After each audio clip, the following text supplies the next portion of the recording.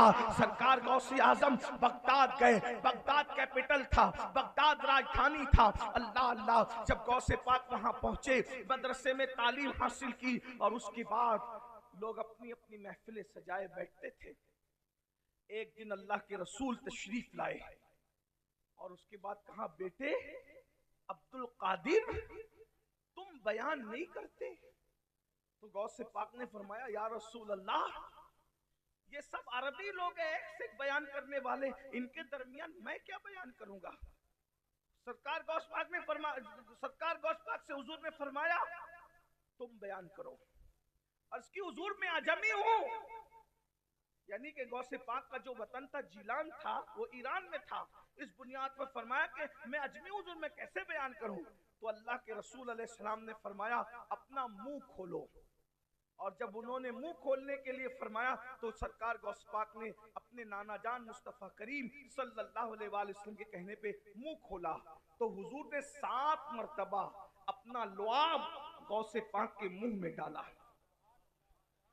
اور ساتھ میں مولا علی بھی تشریف لائے تھے۔ سرکار مولا علی آگے بڑھے اور آپ نے 6 مرتبہ غوث پاک کے منہ میں اپنا لعاب ڈالا۔ تو غوث پاک نے پوچھا دادا جان، نانا جان صلی اللہ علیہ وآلہ وسلم نے تو 7 مرتبہ ڈالا، آپ نے 6 مرتبہ کیوں؟